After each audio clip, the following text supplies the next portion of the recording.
We gotta figure out these outros. Yeah. Well, until next time, unbuckle and... Just in case you didn't know, I'm Brian. And I'm Matthew. And this is Road Trip Recap. Spoilers up ahead, as today we talk about the Skin episode of Supernatural. And we're also going to be taking a look at Supernatural's creatures, the Shifters. Oh, snap. Oh, snap. All right, buckle up Skin. and let's go.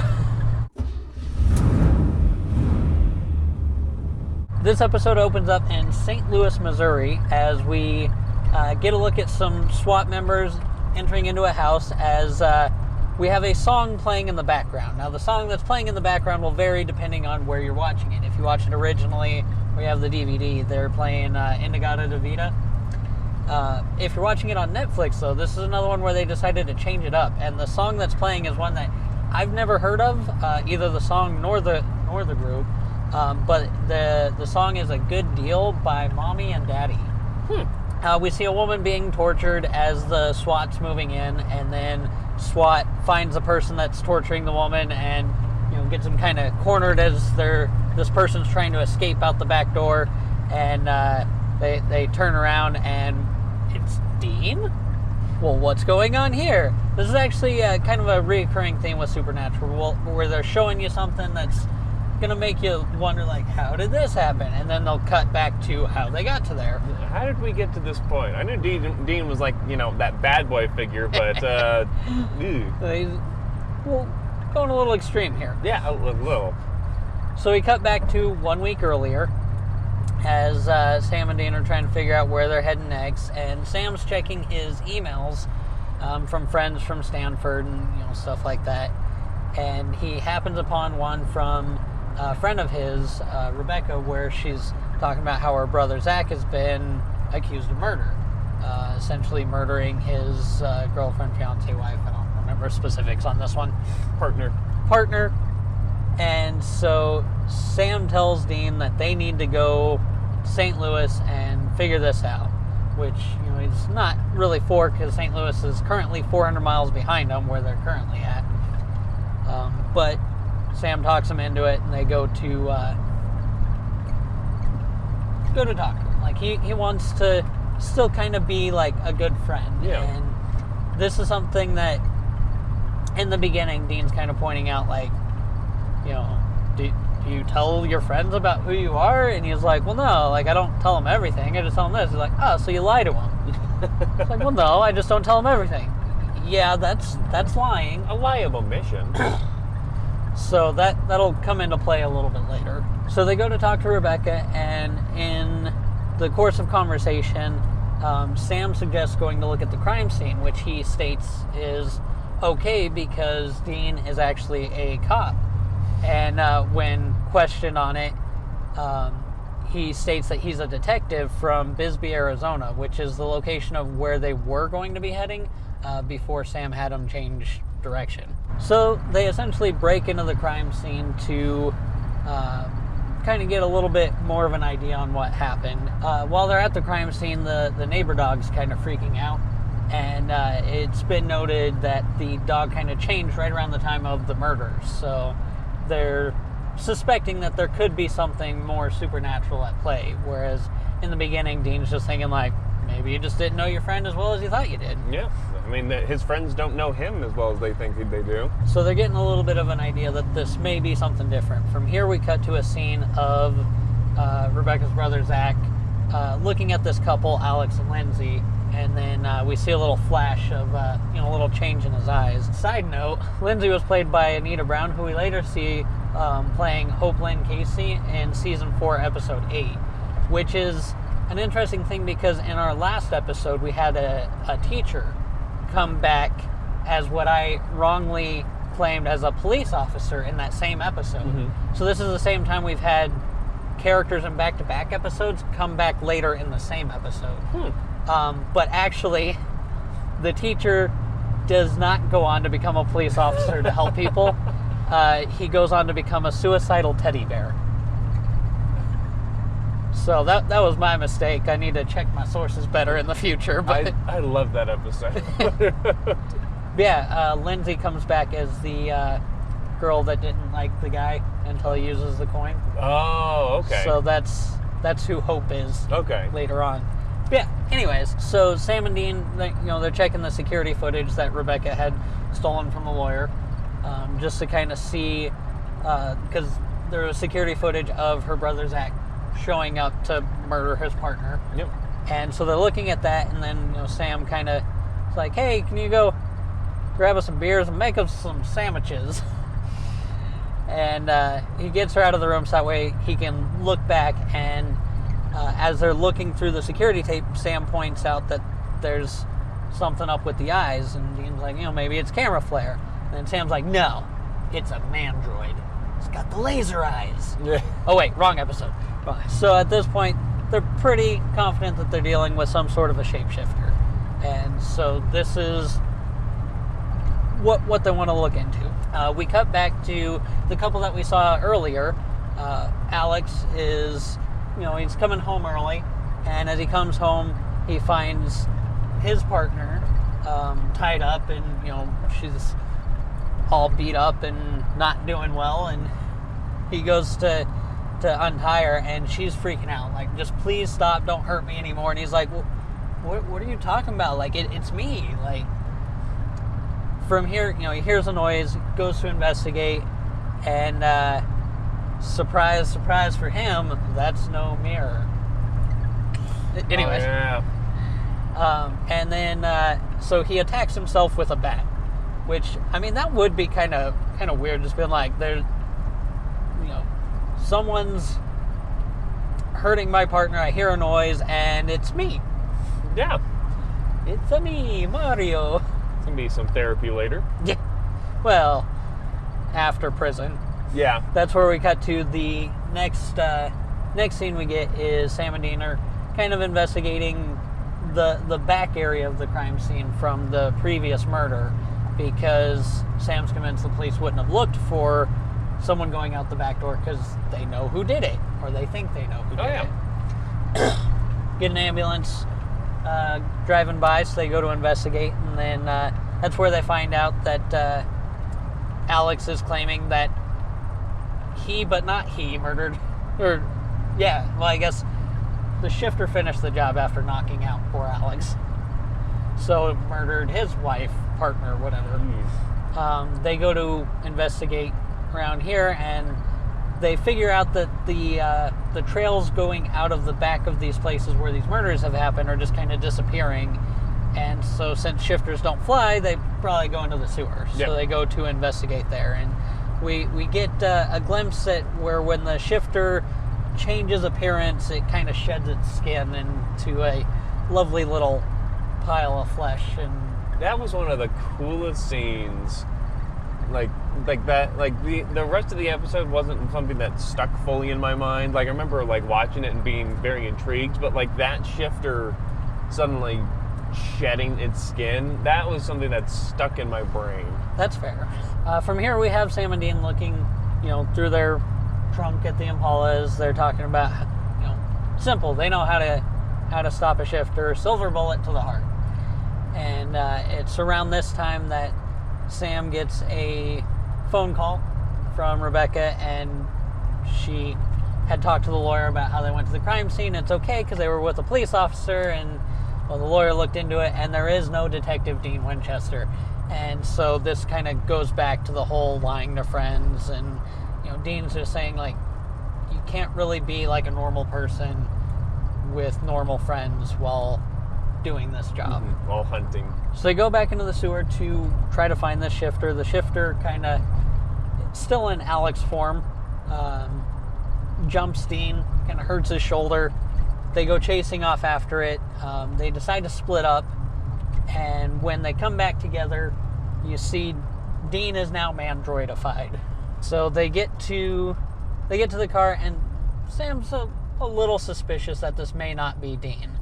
And so he quizzes them on hey, hasn't Dad dealt with a shifter before in this area?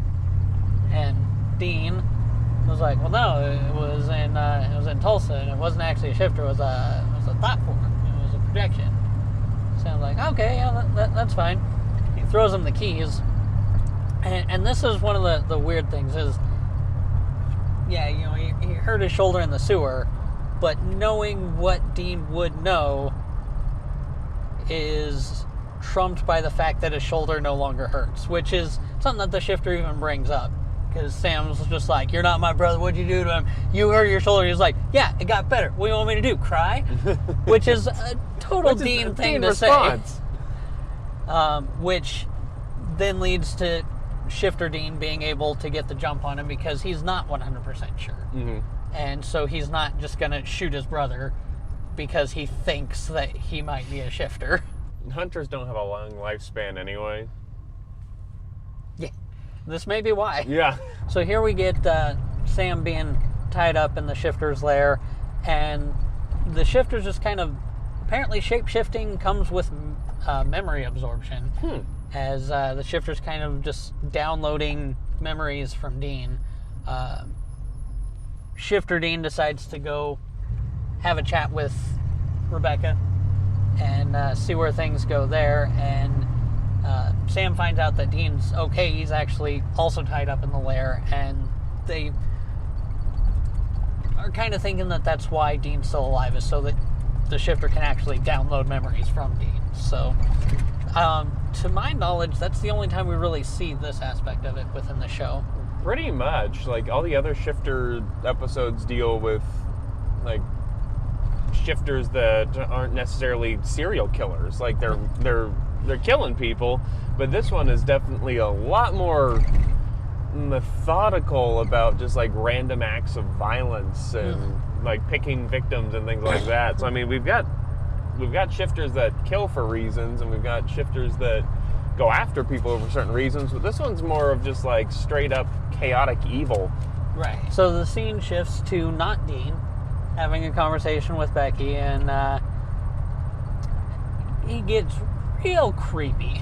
Like he just wants to be loved, but at the same time just hates the fact that people can be loved. So maybe that's why he's going after partners. I don't know.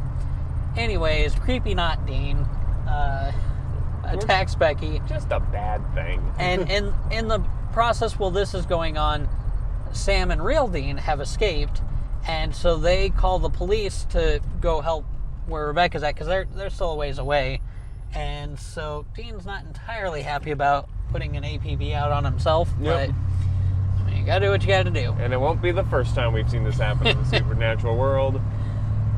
Well, this will be the first time we've seen that, but it won't be the last. Oh, there. So now we're caught up with the intro of the episode, where the SWAT team's coming in, and now we realize, oh, well, this is why Dean was torturing that girl, because it's not Dean, it's a shifter. Shifter Dean attacks the SWAT team, and he gets away. So Dean's now a wanted man. Like, they've seen his face, they've got flyers out, you know, he's on the news, whatever. So he's kind of got to watch what he's doing. Sam and Dean, they still need a way to stop this. They head back for the Impala so that way they can get their weapons, which they figure is over at Rebecca's house. They almost get to the car, but the police show up. Yep. So Dean has to get out of there, and Sam's like, you know, I'll hold them off. You go, you know, they can't hold me. I didn't do anything. And so he's going to distract the police while Dean gets away, and he yells at Dean, you know, don't go in the sewers alone, wait for me. And he doesn't. No. Around this time is also when we get to see the shifter shifting. And that part also kind of just freaked me out. Just, you know, like with the teeth falling out, being replaced by new teeth, and then ripping the skin off. And so... that part's cool too. It is cool, but it also made me kind of... So we get that the shifter has shifted form again. But Dean goes back into the sewer against Sam's wishes, and when he goes to the lair, he finds Rebecca tied up. The plan was to meet back at Rebecca's house, so Dean's assuming that the shifter has now taken on the form of Rebecca, and so Sam's in trouble. Yeah. Sam is indeed in trouble, as he gets attacked by the shifter and tied up again. And the shifter now has shifted back into Dean and is going to kill Sam and frame Dean for the whole thing. And Sam is able to get get loose of his bonds, and then there's another fight between brothers, kind of, because it's not really Dean. By proxy, I guess? Something like that. And Sam's not doing well. It's looking like, he might get beaten by the shifter, but then real Dean shows up just in the nick of time and is able to shoot himself right in the chest. He's got a habit of that, like last minute, American cavalry kind of a thing. It's a common thing within the show is they like to wait until they know that they're needed. Yeah. So we end with the episode basically like all of the murders Dean has been blamed for, because it's been found out that that this is the guy that's been doing everything. Like the SWAT team saw him before, so everyone else is innocent, and it's okay because Dean Winchester is dead. So you don't have to worry about it. Police aren't going to be looking for him. No problems. This is kind of the start of where we get like some of the law troubles that we see happen in later seasons. This is a bit of the troubles with the law. We also get to see some Dean on Dean action. Yeah. He's fighting himself, more just shooting himself. But from what I hear, this isn't the first time that this has occurred in TV with this actor, as Jensen Ackles has played two characters on the show Dark Angel. Okay. And he plays, I believe that the names were Ben and Alec, so it was kind of a similar thing to this one where he's got the two characters, but it's the same person. And apparently in Dark Angel, one of those is also the brother to somebody else named Sam. Oh. So, just kind of seeing that replay.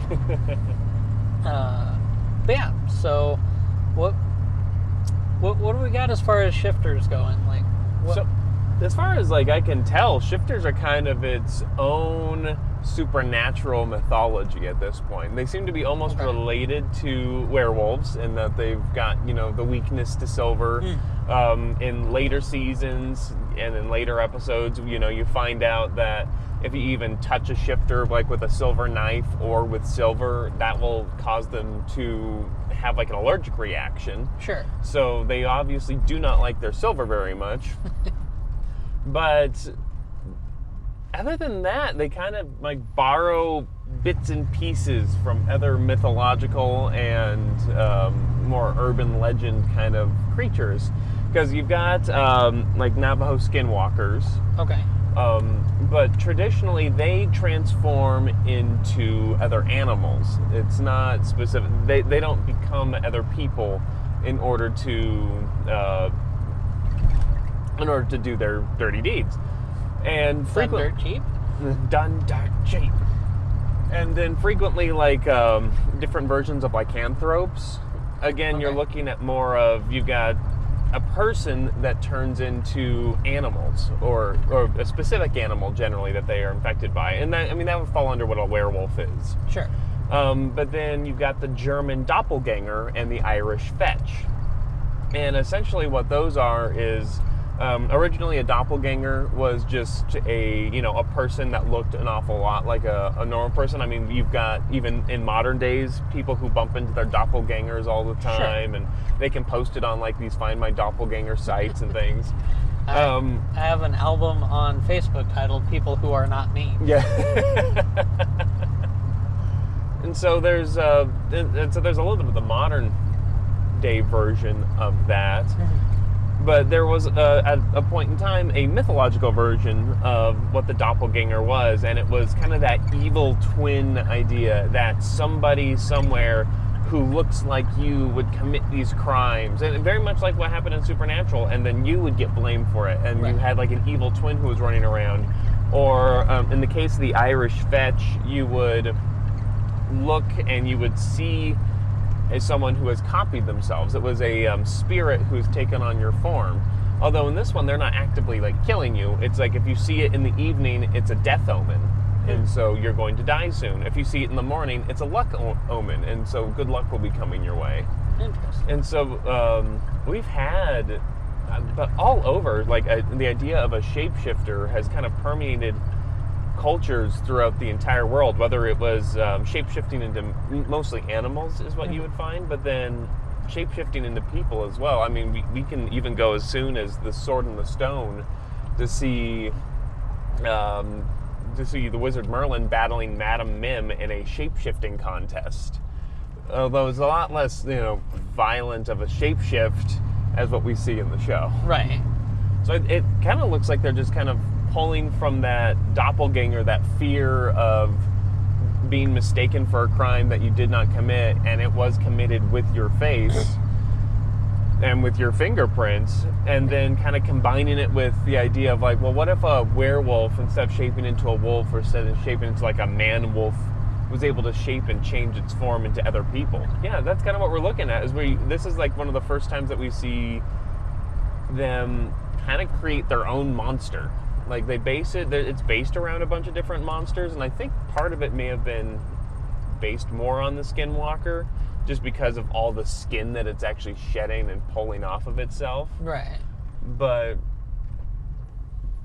yeah, I think that's kind of our first example of Supernatural taking such dramatic liberties with a monster that they kind of create their own. Well, in a sense, like from what I picked up from what we've done so far, is a lot of the stuff they like to take a number of things and combine them together. It's not necessarily just one thing per se.